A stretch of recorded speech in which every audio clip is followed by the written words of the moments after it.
ಎಲ್ರಿಗೂ ನಮಸ್ಕಾರ. ತುಂಬ ದಿನ ಆದಮೇಲೆ ನಾನು ಮತ್ತೆ ಮಿನಿ ವ್ಲಾಗ್ನ ಮಾಡ್ತಾ ಇದ್ದೀನಿ. ಆ್ಯಸ್ ಯೂಶುವಲ್ ಬೆಳಗ್ಗೆ ಎದ್ದಿದ ತಕ್ಷಣ ಬಿಸಿನೀರನ್ನ ಕಾಯೋದಕ್ಕೆ ಇಟ್ಟಿದ್ದೀನಿ. ಅಷ್ಟರಲ್ಲಿ ನನ್ನ ಮಗನೂ ಕೂಡ ಎದ್ದು ಬಂದಿದ್ದಾನೆ. ರಾತ್ರಿ ಈ ಫ್ಲಾಗ್ನ ನಾನು ರೆಡಿ ಮಾಡಿದ್ದೆ, ಅವ್ನು ಮಲ್ಕೊಂಡು. ಹಾಗಾಗಿ ಅವ್ನು ಕೇಳ್ತಾ ಇದ್ದ, ಅಮ್ಮ ರಾತ್ರಿ ನಾನು ಮಲ್ಕೊಂಡ್ಮೇಲೆ ರೆಡಿ ಮಾಡಿದ್ಯಾ ಅಂತ ಹೇಳಿ. ಅದನ್ನು ನೋಡಿ ಫುಲ್ ಖುಷಿ ಆಗೋಯ್ತು ಅವನಿಗೆ. ನಾನು ಸ್ಯಾಟರ್ಡೆ ಅಲ್ವಾ ಕೊಟ್ಟು ಕಳಿಸೋದು ಅಂತ ಹೇಳಿ ಸುಮ್ಮನೆ ಆಗಿಬಿಟ್ಟಿದ್ದೆ. ಆಮೇಲೆ ಮತ್ತೆ ಮೆಸೇಜ್ ನೋಡಿದಾಗ ಫ್ರೈಡೆ ಅಂತ ಇತ್ತು, ಹಾಗಾಗಿ ರಾತ್ರಿನೇ ರೆಡಿ ಮಾಡಿದ್ದೆ. ಇನ್ನು ಇವತ್ತಿನ ಬ್ರೇಕ್ಫಾಸ್ಟಿಗೆ ನಾನು ನನ್ನ ಮಗ 2 ಡೇಸಿಂದನೂ ಕೂಡ ಕೇಳ್ತಾ ಇದ್ದ ಪುಳಿಯೋಗರೆ ಬೇಕು ಅಂತ ಹೇಳಿ. ಹಾಗಾಗಿ ರೈಸಿಗೆ ಇಟ್ಬಿಟ್ಟು ಇವಾಗ ನಾನು ಪ್ಯಾಕೆಟ್ ಹಾಲನ್ನ ತೊಗೊಳ್ಳಲ್ಲ, ಡೈರಿ ಹಾಲನ್ನ ತೊಗೊಳ್ಳೋದು. ಯಕ್ಷಿತ್ ಏನಾದರೂ ಮಲಗಿದ್ರೆ ಅವನನ್ನು ಮಲಗಿಸ್ಬಿಟ್ಟೆ ಹೋಗ್ತೀನಿ, ಇಲ್ಲ ಅಂತಂದರೆ ಕರ್ಕೊಂಡು ಹೋಗ್ತೀನಿ. ಇವತ್ತು ಎದ್ದಿದ್ನಲ್ಲ, ಹಾಗಾಗಿ ಅವನು ಕೂಡ ಕರ್ಕೊಂಡು ಹೋಗಿದ್ದೆ. ಹಾಲು ತೊಗೊಂಡು ಬಂದಮೇಲೆ ಯಕ್ಷಿತ್ಗೊಂದು ಲೋಟ ಹಾಲು ಕಾಯಿಸ್ಕೊಟ್ಬಿಟ್ಟು ನಾನೊಂದು ಲೋಟ ಟೀ ಮಾಡ್ಕೊಂಡು ಕುಡಿದ್ಬಿಟ್ಟು ಇಲ್ಲಿ ಪುಳಿಯೋಗರೆ ರೆಡಿ ಮಾಡ್ಕೊಳ್ಳೋಣ ಅಂತ ಹೇಳಿ ಮಾಡ್ಕೊತಾ ಇದ್ದೀನಿ. ತುಂಬ ಜನ ಹೇಳ್ತೀರಾ ಯಕ್ಷಿತ್ನ ಸ್ಟವ್ ಹತ್ರ ಬಿಡಬೇಡಿ ಅಂತ ಹೇಳಿ, ಬಟ್ ಅವನು ಹೆಂಗೆ ಅಂತಂದರೆ ನಾನು ಎಲ್ಲಿರ್ತೀನೋ ಅವನು ಅಲ್ಲಿ ಇರಲೇಬೇಕು, ಏನು ಮಾಡೋಕ್ಕಾಗಲ್ಲ. ಪುಳಿಯೋಗರೆ ಗೊಜ್ಜೆಲ್ಲ ರೆಡಿ ಮಾಡಿದ್ದಾದಮೇಲೆ ಇನ್ನೊಂದು ಸ್ವಲ್ಪ ಟೈಮ್ ಇತ್ತು ಅವನಿಗೆ ಸ್ನಾನ ಮಾಡಿಸೋದಕ್ಕೆ. ಅಷ್ಟರಲ್ಲಿ ಮನೆಯೆಲ್ಲ ಸ್ವಲ್ಪ ಕ್ಲೀನ್ ಮಾಡ್ಕೊಬಿಡೋಣ ಅಂತ ಹೇಳಿ ಮನೆಯೆಲ್ಲ ಕ್ಲೀನ್ ಮಾಡಿ ಅವನಿಗೂ ಕೂಡ ಸ್ನಾನ ಮಾಡಿಸಿ,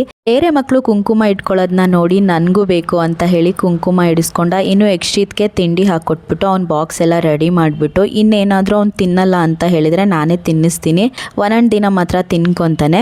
ಇನ್ನು ಅವನು ತಿಂದಾದ್ಮೇಲೆ ರೆಡಿ ಮಾಡಿಬಿಟ್ಟು ಅವನನ್ನು ಸ್ಕೂಲಿಗೆ ಕಳಿಸ್ಬಿಟ್ಟು ಅಲ್ಲಿಂದ ಬಂದಮೇಲೆ ನಾನು ಮನೆ ಕಸ ಎಲ್ಲನೂ ಗುಡಿಸಿ ಒರೆಸಿ, ಇವತ್ತು ಶುಕ್ರವಾರ ಆಗಿರೋದ್ರಿಂದ ಪೂಜೆನೂ ಕೂಡ ಮುಗಿಸ್ಕೊಂಡೆ. ಇದಿಷ್ಟು ಇವತ್ತಿನ ವ್ಲಾಗ್. ಮತ್ತೆ ಇನ್ನೊಂದು ವ್ಲಾಗಲ್ಲಿ ನಾನು ಸಿಗ್ತೀನಿ.